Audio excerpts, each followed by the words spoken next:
Nama saya Kania, saya dari kelompok 2 dari mata kuliah Teori Komunikasi Digital. Saya akan membahas isi dari proposal yang sudah saya buat dengan judul Second Account sebagai ruang aman eksplorasi fungsi second account Instagram di kalangan Gen Z. Second account itu akun Instagram kedua yang biasanya punya audiens terbatas. Beda dari akun yang pertama ya. Kalau misalnya yang sering dipakai untuk buat pencitraan, banyak dilihat itu di akun pertama. Tapi kalau second account lebih privat dan personal. Fenomena ini muncul karena tekanan sosial yang selalu tampil sempurna di media sosial itu nyata banget ya. Jadi banyak banget anak-anak muda Gen Z bikin second account buat jadi diri sendiri tanpa takut dinilai.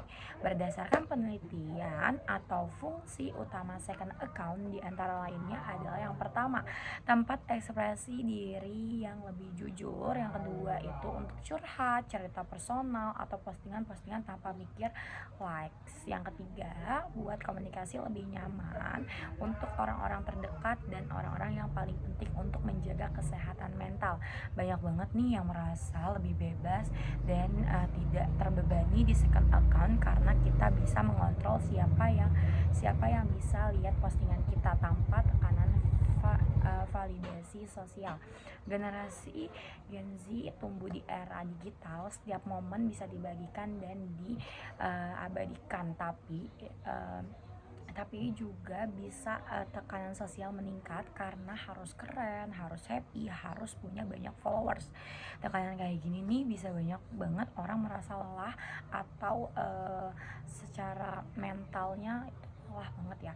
Nah, second account ini hadir sebagai solusi. Sosial account itu jadi semacam safe space atau ruang aman, tempat di mana kita bebas mengekspresikan diri lebih jujur, lebih emosional, dan gak perlu tampil sempurna di sana. Kita nggak perlu namanya judgement karena yang followers itu biasanya cuman teman-teman dekat atau malah nggak ada yang tahu sama sekali kecuali kita sendiri. Menarik, makanya sekarang ini kita justru bisa lebih bebas, lebih nyambung dan jadi diri sendiri. Oke.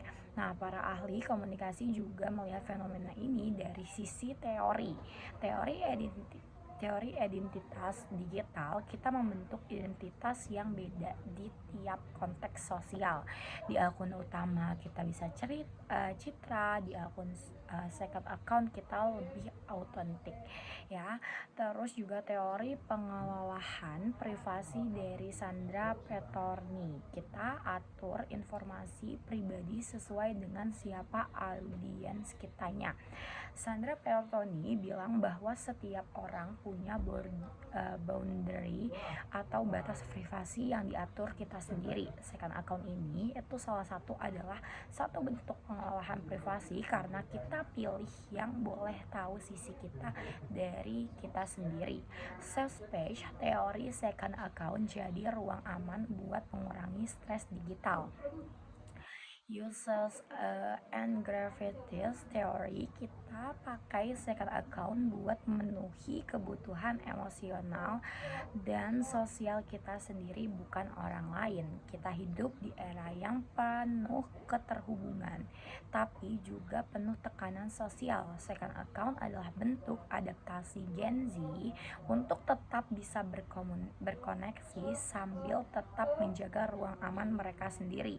Di sana kita bisa jujur, bisa nangis, bisa posting tanpa mikir estetika, dan yang paling penting bisa jadi diri sendiri. Jadi second account ini itu lebih dari sekitar akun cadangan. Ini adalah tempat buat kita jadi diri sendiri tanpa filter, tanpa pencitraan, tanpa tekanan.